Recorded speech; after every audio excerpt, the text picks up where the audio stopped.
이재명 후보의 발언으로 시작된 이 거북선 공방, 이 거북선 공방은 계속되는 것 같습니다. 김용태 국민의힘 비대위원장 실제로 이 거북섬을 직접 찾아가기도 했습니다. 시흥에 거북섬이라고 있죠.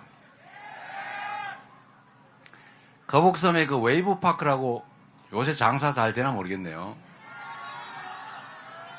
잘 안 돼요? 제가 경기도 지사를 할 때 시흥시장하고 제가 그 업체들을 꿰어가지고 경기도로 거북섬으로 오면은 우리가 그냥 다 나서서 알아서 해줄 테니까 이리로 오라고 저희가 유인을 해가지고 이재명 경기도가 그리고 민주당의 시흥시가 그렇게 신속하게 큰 기업 하나를 유치했다 그 말이죠. 자랑하고 있는 중입니다. 자랑. 진짜 파라다이스처럼 그런 꿈을 안고 있는데 지금 이게 어떻게 되는지는 더 잘하실 거 아니에요.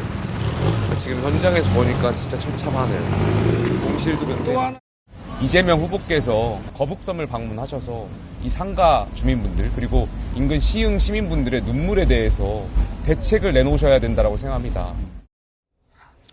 자, 이러면서 국민의힘에서는 이재명 후보를 향해 자랑이 아니라 대책을 내놔야 된다 이런 요구를 하고 있죠. 그렇습니다. 이 웨이브파크라고 하는 것은 이재명 후보가 경기지사 시절에 인공 서핑장을 조성한 일종의 레저 시설인데요. TV조선 단독 보도에 따르면 이재명 후보가 치적으로 내세우고 있는 이 웨이브파크가 5년 동안 거둬들인 매출액이 8,800억 원이라고 하는데 이 중에서 인공 서핑장 입장 수익이 불과 3%라는 겁니다.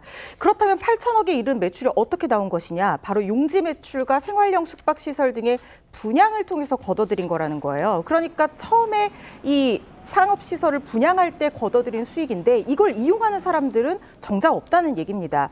이렇게 부동산 수익 의존도가 높다 보니까 분양이 마무리된 2023년 이후에는 2년째 수백억 원의 손실을 기록하고 있다는 건데요. 이 때문에 국민의힘이 개발업자가 땅 매각과 분양을 통해서 막대한 차익을 얻은 대장동 개발과 닮은 꼴이다라고 비난을 하고 있습니다. 김용태 위원장은 상가 공실률이 무려 87%에 달하는데 이게 어떻게 치적으로 자랑할 수 있는 것이냐라고 하면서 이재명 후보가 직접 현장을 찾아서 대책을 내놔야 된다라고 얘기를 했는데요. 국민의힘은 당 차원의 거북선 비리 특위도 꾸린 상황입니다.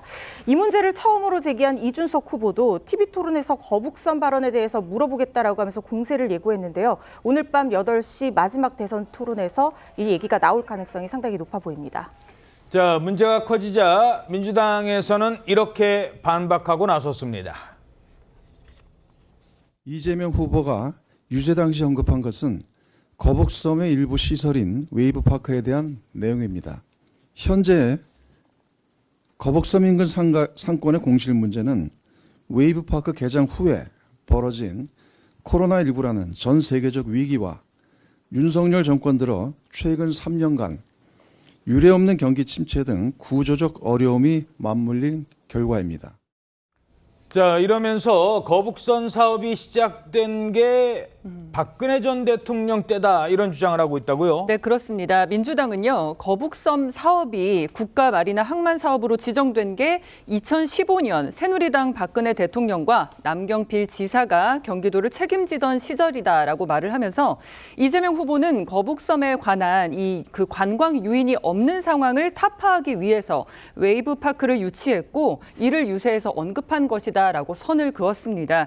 이 시흥시 민주당 지방 의원들도 오늘 기자회견을 열고요. 웨이브파크 유치와 거북섬 인근의 상가 공실은 명확히 구분돼야 한다면서 현재 거북섬 인근의 상권의 공실 문제는 웨이브파크 개장 후에 벌어진 코로나19라는 전 세계적 위기와 또 윤석열 정권 들어서 최근 3년간 유례없는 경기 침체 등 구조적 어려움이 빚어낸 결과라고 주장을 했습니다. 한편 더불어민주당은 국민의힘 김용태 위원장과 권성동 원내대표 등 13명을 공직선거법상 낙선 목적의 이 허위사실 공표죄로 고발하겠다고 밝힌 상황인데요.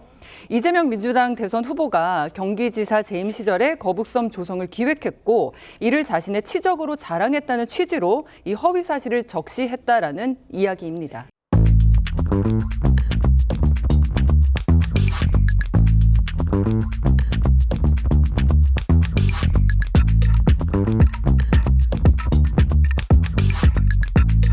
있습니다.